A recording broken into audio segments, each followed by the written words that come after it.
Gulay ang ulam natin dyan, pakbet. Tapos, merong itlog. Hiniwa-hiwa ko na yung itlog. Kalabasa. Kalabasa!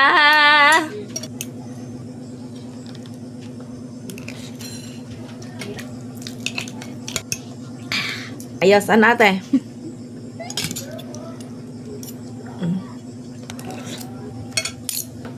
And then, sitaw.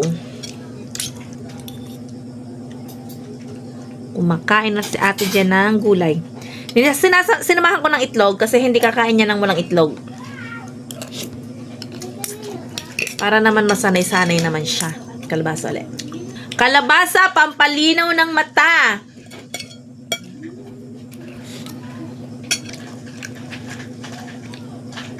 Siya na naglagay.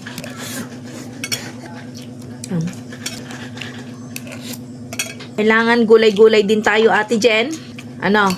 Kain lagi ng gulay. Itong gulay na to galing to sa kapitbahay. Thank you, Tita Bilya. Sabihin mo. Thank you, Tita Bilya.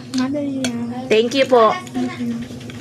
Suportado si ate Jen ng kanyang Tita Bilya ng gulay. Para masanay ng pagkain ng gulay.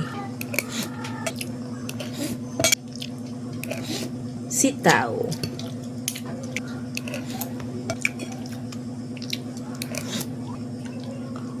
Mauubos niya yung kanin, oh. Hindi na siya umiiyak. Kasi dati, nung sinimulan ko si ate Jen pakainin ng gulay, unang-una pa lang talaga, umiiyak na yan. Nag-iinarte na si ate. Pero ngayon, nasasanay-sanay na siya sa mga gulay. Dapat pala dati pa lang, pinapakain ko na siya ng gulay. Pag gusto niya yung pagkain, mabilis siyang ngumuya.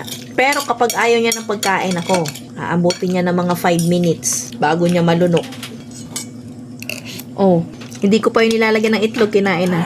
Naubos niya yung kanyang pagkain, oh. Iinom.